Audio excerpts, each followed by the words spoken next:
It's Cinemassacre's Monster Madness, GodzillaThoN. Honestly, I shouldn't even be giving this movie a review. It has no purpose on our GodzillaThoN because it's not a real Godzilla movie. But because it bears the name, I feel as if I have to address it. To date, this is the only Godzilla movie made outside of Japan, and it turned out to be a big mistake. Let's rewind back to 1993. Jurassic Park hit the scene, pushed the boundaries of special effects, and made dinosaurs awesome again. I remember reading a newspaper article at the time that TriStar acquired the rights from Toho to produce an American remake of Godzilla. I almost shit my pants. It was a dream come true.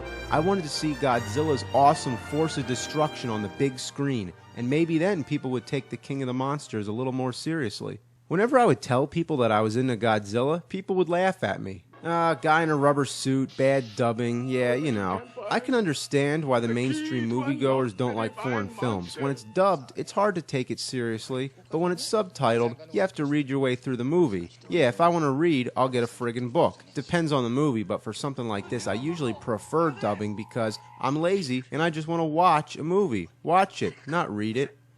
So, with that said, I had high hopes that the American Godzilla would overcome all those problems and gain wider recognition for one of the greatest monsters of all time.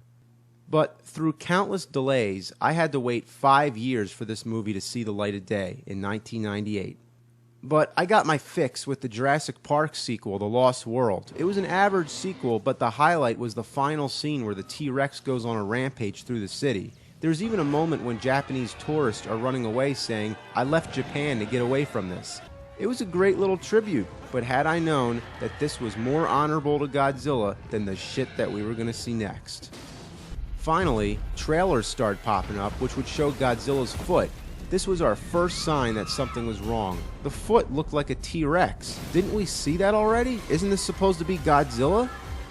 Then the marketing campaign picked up. You couldn't look anywhere without seeing advertisements, like a bus would drive by with a sign that says, "His foot is bigger than this bus." And there was the slogan, "Size does matter." There was even a music video by Puff Daddy and Jimmy Page, one of the most shocking musical collaborations ever. So all the hype definitely amplified the disappointment, but let's start talking about the movie. It stars Matthew Broderick as a scientist. The plot is nothing more than you'd expect, just a lot of shitty dialogue. But the main focus of what I want to talk about is Godzilla. Just look at him. It looks nothing like Godzilla, and I expected him to look different. I wanted him to look different. I'm all for updating the image of a classic monster and making him more realistic and kick-ass for today's standards. I knew it was going to be all CGI and no guy in a rubber suit. I expected that. But what we got was something that didn't even fit the requirements. None of Godzilla's trademark characteristics were incorporated. Does he breathe fire? No, not really. There's a couple moments when he sort of blows on cars and they explode. But it's not like the fire's really coming from his mouth. I don't know. And if size matters, why is he so much smaller and weaker than the real Godzilla? They actually kill him with missiles. Yeah, they shoot him down. That's it. Did they ever even see a Godzilla movie? The army is not supposed to kill him. The only thing that stands a chance against Godzilla is another giant monster. And that was another disappointment, that there's no rival for Godzilla to fight. Long before the film's release, I read an early script in which he fights a monster called the Griffin. Why they scrapped that, I have no idea. I even heard that it was originally supposed to be King Ghidorah. That would have been awesome if they did it right. There's also some weird thing about Godzilla laying eggs, which hatch into velociraptors. Yeah, seriously, it's just like the raptors from Jurassic Park. Clearly, this movie owed more to Jurassic Park than it did to Godzilla. There's also one egg left at the end, setting it up for a sequel that never happened, although there was an animated series which continued the story. It's funny to note that the mayor in New York City in the movie is named Ebert and his top advisor is Gene, an obvious nod to the critics Gene Siskel and Roger Ebert. Their basic consensus was, yeah, that's cool, but the movie still sucks. Now, listen, I'm not trying to jump on the bandwagon and hate on this movie like everyone else. I'm just putting the whole thing in retrospect. I was a big Godzilla fan, I was young, and I was disappointed. But it's been 10 years, and I've gotten over it. I've given the movie a second watch, and for what it is, it's not bad. I mean, it's not high-class entertainment. It's a monster movie. It's popcorn entertainment. I feel as if the same problem occurred with Independence Day. It was an entertaining movie, but a lot of people hated it, and I don't understand what they were expecting. It's about aliens that come down and blow shit up. That's it.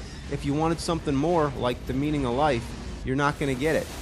But the problem with this movie is that they called it Godzilla.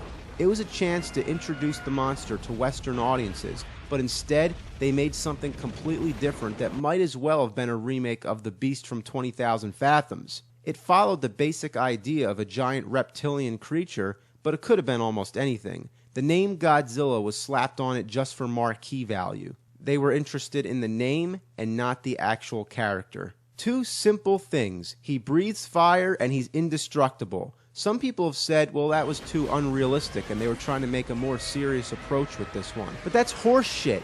That's like trying to make Spider-Man realistic and not allowing him to shoot web.